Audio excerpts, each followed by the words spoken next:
Hey, what's up? We are back. It's Jeff and Ray, and we are recapping. Wow, I can't speak. Recapping tonight's Mastery Chat, and it was a good one. I mean, we say that every week, so it's not like a shocker or anything, but this was a good one. This was a cool topic. I liked a lot of I did what I was hoping for, which was a lot of those little threads, getting into things and talking about stuff. So, and some cool, a few people that like to kind of went on the other side, played devil's advocate in different areas and stuff, and sparked some conversation. So I enjoyed that. So, how are you feeling after the chat, Ray? I love these chats. I think the more we can create discussion for an active hour, that is a huge win. And our host is fabulous. So she did so well. Great. Yes, she did awesome. So big thanks to Amy Fast for that. Make sure you follow her. Her Twitter handle will be going across the bottom there in a second. So let's dive right into the chat. Yeah. So I actually did a decent job of remembering to take some screenshots of tweets. A lot of times we get too into the chat and I don't think about it. So I want to talk so question number one was, what sort of work or task do you do as an educator out of compliance? What sort of tasks do you do out of empowerment? So I thought that this was going to be, actually I was concerned this was going to be a question that wouldn't spark enough conversation. I thought we would have kind of those typical Twitter, like tweets where they're like, no, everything I do is I'm empowered. I love my classroom. And it was not. People actually were very honest. Like, nope, I do this because I'm told to. And I think that created a really great separation between I do this because it's my job and I do this because I know it's best for kids. And that was a really cool separation to start right off the bat with. Yeah, so I got a couple of those. So Teresa Engler said compliance, writing lesson plans. Empowerment, bringing those lesson plans to life. I really like that. It was one of the very first ones, and I'm like, yeah, Teresa. So I enjoyed that. And then I actually saw a bunch that were very along the lines of that, of like, the compliance is doing these things that we need to do because we need to do them. Empowerment is finding a way to take those things and use them and do that. And we saw a very, very common thing that I saw throughout the entire chat, or as we got deeper into the chat and some of those people took the other side, is that, I mean, there's a balance that has to be had. And they don't have to, compliance can exist even if it doesn't. And I think one of the great examples is hey, I'd love to be empowered to drive as fast as I want in my car, but I have to be compliant to the law because there's safety. So there's this balance of how do we make sure we're compliant for the right reasons versus just for compliance, right? And just for control, but actually for safety that makes sense, for organization that makes sense. But how do we, and that's where I liked a lot of conversations, how do we do that while also empowering them to, through things like student choice and voice and empowering our staff to take some risk and ownership and stuff like that. So I really liked how that went. So let's see what else I got here. No, I really like that as well. And what I think is important is that there is space for students, teachers, colleagues to be compliant when you're asked to do something. It's okay to, in the moment, be like, yes, I will accomplish that thing you asked.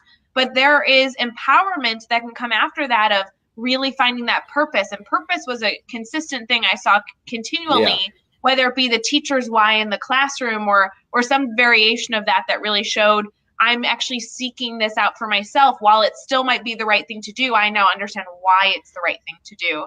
My student teacher and I have talked a lot about this, Jeff, because I have this incredible student teacher. If you're listening now and you didn't know that, I'm just completely blessed. She already has a job though, so sorry. And I know everyone's like, who is she? She's hired. But the one thing I love is that I kind of let her take the empowerment role of education, of teaching in the classroom for the past few weeks. And she's been, doing all the fun stuff. And now I'm like, okay, here's all the other things teachers have to do. All the compliance. Yes. And unfortunately, a lot of it was the compliance. And we're making that shift from you can be a great teacher, but you also have these things you're supposed to do. And it was really funny because I was thinking of her. One of the tweets I sent out was something I do out of compliance is I enter grades, documentation, right? That others can see and that has their benefits. But what I do out of empowerment is provide valuable feedback, because that I see real value in. And so because you could just be compliant and just enter your grades and graded papers, put them in, because that's all I have to do. But there's that other side of like, and that's the empowerment piece. And you mentioned the purpose, and I think like you mentioned because of the purpose of everything you do, but I think in compliance, a big piece of compliance is it has to be purposeful. So someone mentioned it. The example was like lining up single file in the hallway. Do we do that because it's safe, or do we do that because it's easier for me as a teacher? And there's one right or wrong or whatever, but like and it's just thinking through like every little thing that you do that you just do because, well, that's what they said we do in this school. So we do this when we go to the restroom, we do this with grades, but then thinking through like, okay, are we doing that just because that's the way we've always done it? That's the compliant way that keeps us safe, keeps everyone off my back. Or am I doing this system and staying compliant to our school or state system because there's purpose behind the reason and, of that rule, of that system, or whatever it might be. Like even with our, on the Teach Better team, we have compliance, we have things that we do, right? For when we're building courses, when we're going on trips, all that stuff. Like we think through a lot, like, hey, are we doing this just because Jeff said to do it? Or have we put the thought in to make sure that our compliance to this rule or this regulation is purposeful and efficient and actually driving something behind it? And I think that's the big piece. I saw that come up in the chat, though, is somebody tweeted, and I wish I had taken a screenshot. You're so responsible that you did that with your tweets. But somebody said, like, just because you're doing it out of being compliant doesn't mean the other person isn't doing it because they're empowered, right? Like there's a shift between, depending on who's asking you to do it, you may not know the purpose, but the other person that knows the purpose doesn't feel compliant anymore. They feel empowered. So it was an interesting dynamic. I learned a lot this chat because I walked in being like, screw compliancy, let's empower everyone. And I'm like, sure. I get it. Yeah, good point. So I got a couple more here. So Chuck Moss, who is at DCPS Moss, said pretty much all my administrative tasks are done out of compliance, but the chance to inspire beyond those tasks, that's empowerment. Woo! I love it. So, all right. Number 2 was, what sort of work or task do our students do out of compliance? When do we see work and learning born from student empowerment? So it was a 2-part there. Frank Rudneski said, he said, let the students have a choice of assessment. They can differentiate and show mastery. That was a common one of the student choice. Sarah Gray said, I know it's out of compliance when students ask if something is for a grade. I know they're empowered if no one asks to go to the bathroom or starts packing up before the bell. I enjoyed that. Yeah. But I like that's such a common, and with, we do a lot of training obviously on the grid method, which is mastery based and, multiple chances to fail or succeed. And we hear that a lot. Like one of the big shifts, the students going, okay, but like, is this for a grade or not? Like, do I need to do this? And that's that compliance driven. They're driven by the compliance of, well, I got to do this because it's for my grade too. Or when a parent comes in and said, okay, why is my kid here? Like, what didn't he do? Well, what homework can she do? Some homework to get that grade back? And when you're looking at strictly standards based or mastery, it's, well, no, it's just because they don't understand. So it's that compliance mindset. Well, that was one of the questions later in the chat. I think it was like one of the last questions. Is they were like, dream big. And a lot of people were saying they had all these dreams, but they were really being presented as dreams. Things like, because a dream without a plan is a wish, right? So so how can we not just dream, but like plan to make those dreams a reality? And one of the tweets I sent out was, have you heard of the grid method? Because I know I'm biased. I know, I acknowledge it. I'm with the Teach Better team. Like it's plaster practically tattooed on my forehead, right? Yeah. But the difference is that I'm not going to lie. It completely changed this element of my classroom. Yeah. No one ever asked me if anything's for a grade. I can go weeks not entering a grade because it's become irrelevant. It's the feedback, it's the conversation, it's the growth, it's the learning.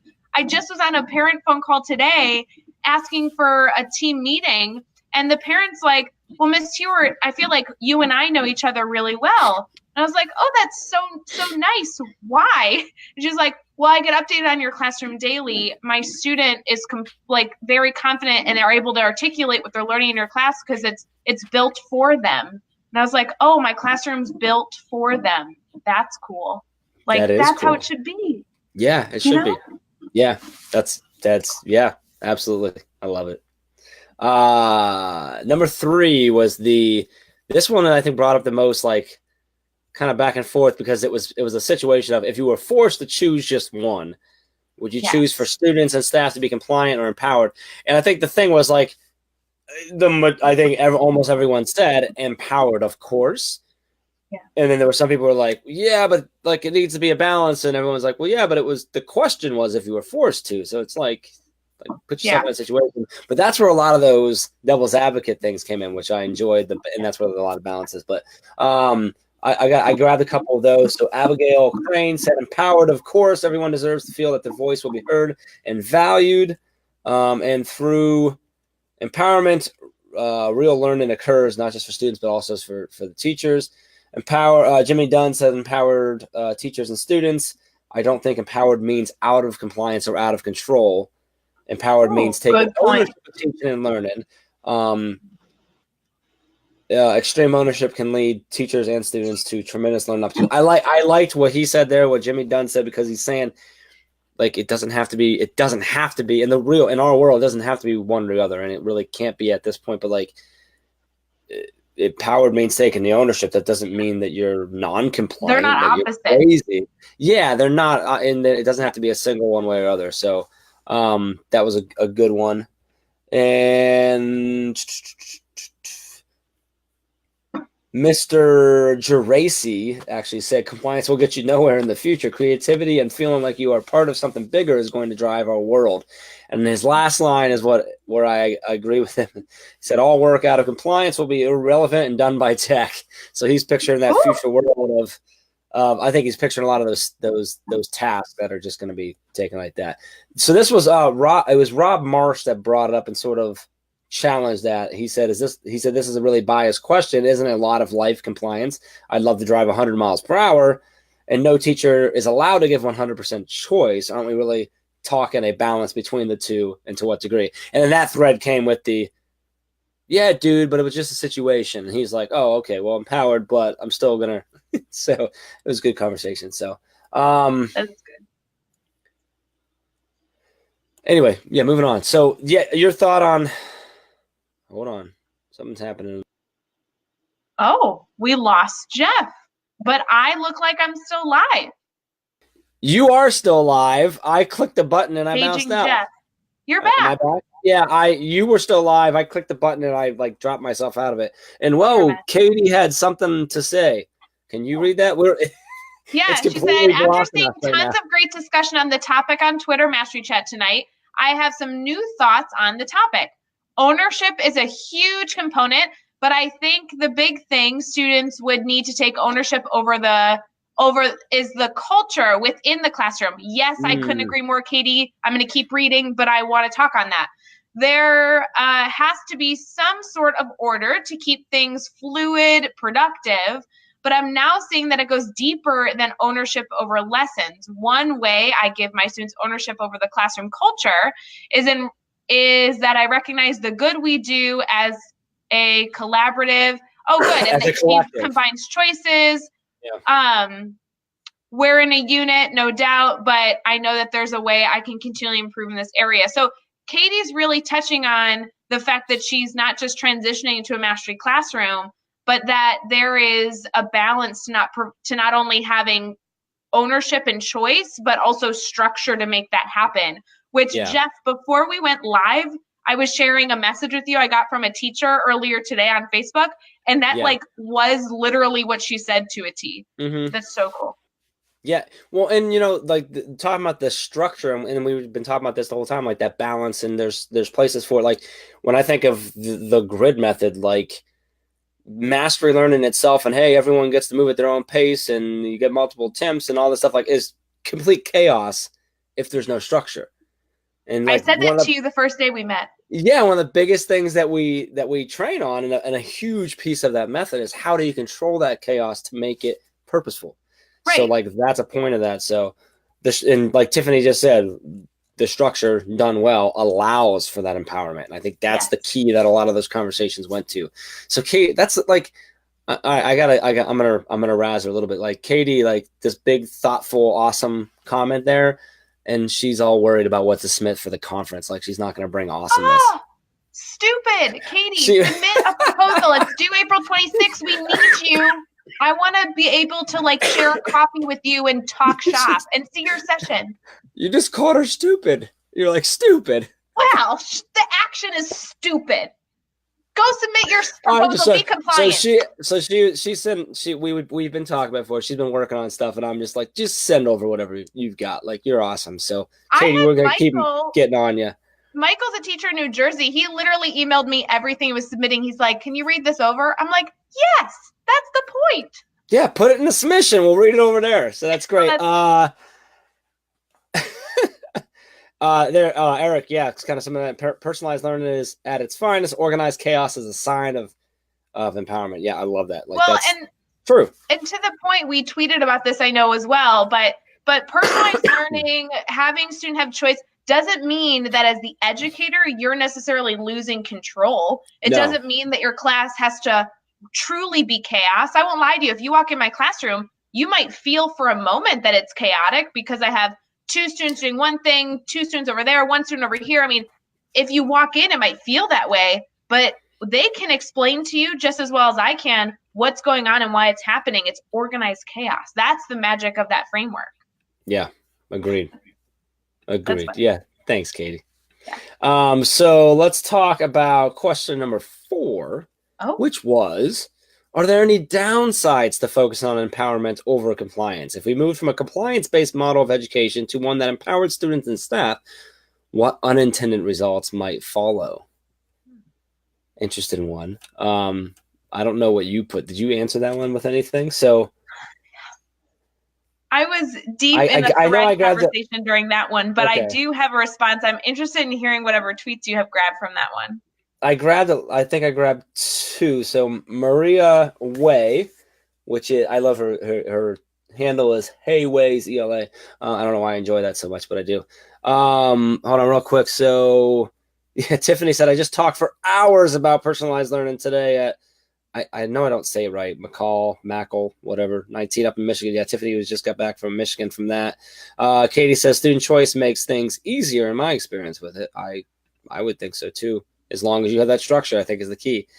So many people running. There's Tiffany with that. So Maria said, I think compliance still has to have a place, which is what we've been talking a lot about. We still have to have organization and order. We are expected to comply with driving rules in the real world. Again, that was the one that was there. And I think there are some similar situations within education. So that's similar to what we've said. Mark Heinz said, I think the biggest unintended results have to be shared with the community. Historic views of what schools look like can erode the process. If it's not shared, known by all, the community members need to see what the students are doing and see the power of it. I think that's a big piece because and we see that all the time. And when people see that your classroom going a little bit differently, it can definitely create some chaos. And Chad says it all the time, like stakeholders, whether that's parents, grandparents, community members, your admin, your other colleagues, anything like that, they're going to fight what they don't understand. So the communication is massive. And I know you do a lot up front on communicating with the parents of like, hey, this is what our classroom looks like. It might be different than what you're used to. And I think that's a big one there. Taylor brings up a common one too, is answering that higher up, talking, having to deal with stuff like that. So you have to, that's that compliant, that balance, right? Because you have to deal with your admins looking at things and stuff like that. So and Tiffany is continuing to comment more and more. I love how many comments we're getting this, so keep it up. It makes it hard for me to like go back and forth. So this is great. Back to question 3. I had screenshot of this one. It was because it came later, but Mrs. Waller said her answer was compliance doesn't have to mean obedience.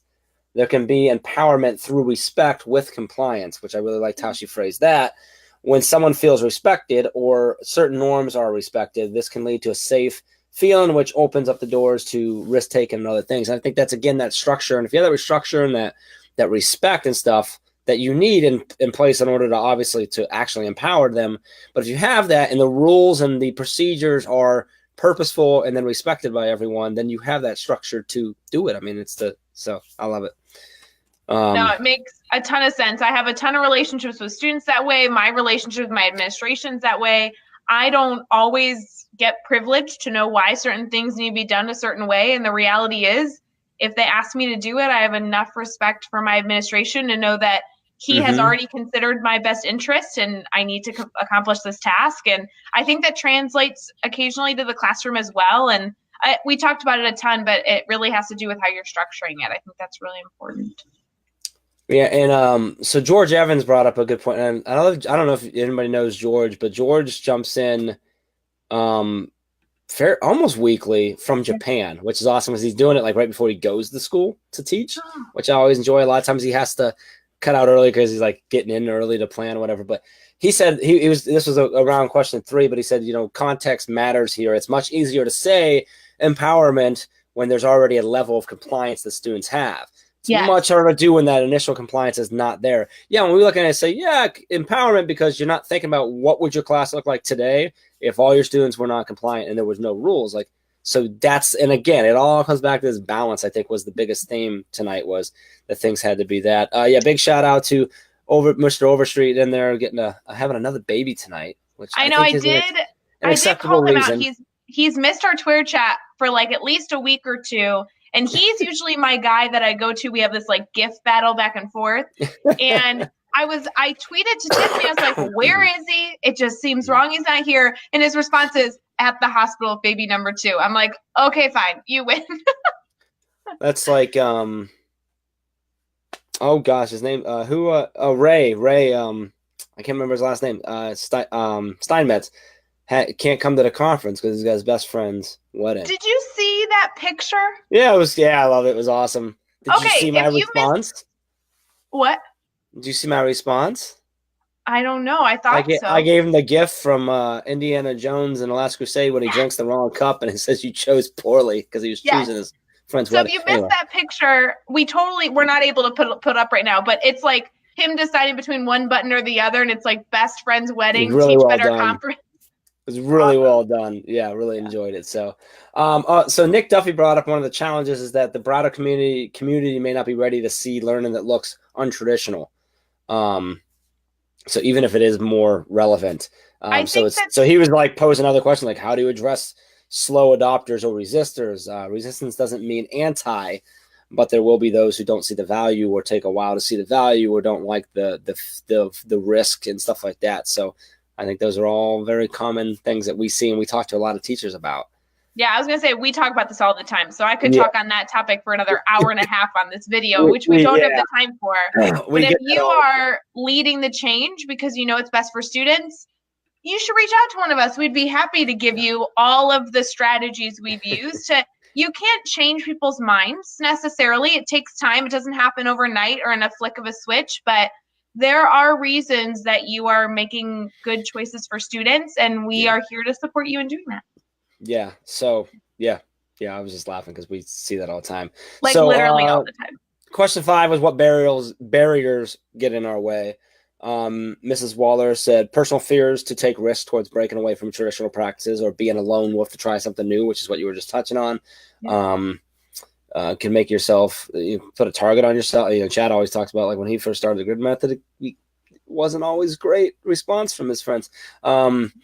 Tiffany shared. Oh yeah, Tiffany just shared that. It's not going to pop up and show us here, but if you're on Facebook, you should be able to click on that and see that. That's the status with that picture that we were just talking about from Ray. So, what I think we've already touched on it, but any other barriers or things that might like get in the way when we're trying to move to accomplish having an empowered students or empowered staff that you can think of, Ray? That there's a level of patience that I didn't necessarily see talk too much on the chat, that when you transition from compliant to empowering, there's not just patience that need to happen and grace that you need to give yourself, that is a shift that doesn't happen overnight. Yeah. But also, there's a shift for other people to learn how to be empowered. Some people who have never had the opportunity to be empowered and have this fueled fire that they want to now go do something with, it takes time. So if you even just walk in tomorrow a little more cognizant of how you can empower rather than people to comply, I think that would be just enough to start and think of a shift that you could make. So agreed. Yeah. But it was a really great chat. Yeah, Eric brings up a good point there, like that we've been talking for about 10 years about not being ready to that, and that more teachers are hopping on board than we give credit for. I agree. I think there's more moving, and we talk about our excitement about that all the time, like the changes that are going on, the frustrations that teachers have that are now leading to things. I know Levana Roth said that in our podcast, and you loved it. I think you shared it out in an email recently about like the frustrations that teachers have No, and everybody has. You got to set it up the right way. Oh, sorry. Go ahead. You asked her favorite thing about education. Mm-hmm. Literally, the question was like, what gets you excited about education? She's like, I love how frustrated people are. And I remember there's this moment, and if you listen, you can hear it. We were like, what? Like, what'd she say? There's this like pause of confusion. Like, did she hear the question? She's like, no, because frustration causes change. And I love that enough people are frustrated that we are going to change education. And it was like, yeah, it's awesome. I love Levana. She doesn't know it, but I'm like her biggest fan. And she probably knows it by now. I mean, I know. Go follow Levana Roth. It's incredible. Yeah. So I'm going to just see if there's any other ones that I need to bring up here. So I do want to do this. You talked, I think you talked beforehand about trust and building that relationship stuff. Diana Chamberlain said true empowerment. I don't remember what question was, but true empowerment comes from trust. Parents who trust their schools will empower them. Districts who trust their admin will empower them. Admin who trust their teachers will empower them, and teachers who trust their students will empower them. Best tweet of the night. Because that all goes back to it's trust. It's you can replace with trust with, parents who have a relationship with their school, and districts who have relationships with, right, and who have built that deal and that trust in each other. So I thought that was a good one. That was the last one to take a screenshot of. So she is at DI_Chamberlain. It's spelled Lane, LAIN at the end. Chamberlain. I'm gonna look it up. I don't think she's been in Master Chat before, because when I screenshotted this, I was not following her yet, and I think I follow like every week when people are involved, I try and follow everyone. So I think she might have been new tonight. So that was awesome. So anyway, awesome chat. It was fantastic. I'm going to wrap us up here in a second, but I wanted to grab, because I said we were going to do something, and oh yeah, and now I got to make sure I have one. So we have a secret code we're giving you because you're watching a live video. So don't exit off. So let's do a code here. Like, what code do we want to do? We are watching a video. We're gonna make. Oh, am I gonna make up a code right now? Yeah, the code's gonna be live video. It's really creative. I'm literally going into the video, or into our ticketing system right now, into Eventbrite, to like set this up so that it's ready to rock and roll. So you come up with it, and I'm going to put it in right now. All right. The code is Teach Better Live. And if you use Teach Better Live at teachbetterconference.com, when you register, you have a few registration options. You can either register for the 2-day event with a signed copy of the book, or the 2-day event. You should get the book because it'll be cool. That comes out in August. Yes. If you use the code Teach Better Live, you will get $50 off your registration. Yep. So that's in now. It's official there. So anybody who has watched this video all the way through, a little reward for you, $50 off the conference. You can come out and hang out with us for a couple of days. We've got Dave Burgess coming out, Tal Thompson coming out, Shelly Burgess coming out, Ray's going to be there, Chad's going to be there, Tiffany's going to be there. I'll probably be there. And our whole team will be there. We've got a bunch of other people coming that we're not announcing just yet. And hopefully, and we've got a bunch of submissions coming in. So we're going to have some awesome sessions there. We're going to do some really fun networking stuff, a lot of cool stuff going on the whole time. So we really hope you can come. And now you can save $50 off when you register for the 2-day or the 2-day with the book. And that code was, again, Teach Better Live. So I think that's a good way to wrap it up, Ray. I think so too. I hope you come to the conference. And remember, proposal submissions due April 26th. Find something you're passionate about and share it with the world. Don't be selfish. Share it with the world. Yes, awesome. I also want to mention that we had a recent request about it, so I want to mention that if you are trying to have your district pay for the registration, we can absolutely do POs. Just there's a button you can click on there to contact Michelle and get that all set up. So I just wanted to mention that as well while we are live. So you guys have an awesome night. We'll see you on Twitter. We'll be back here next week, and have a great weekend.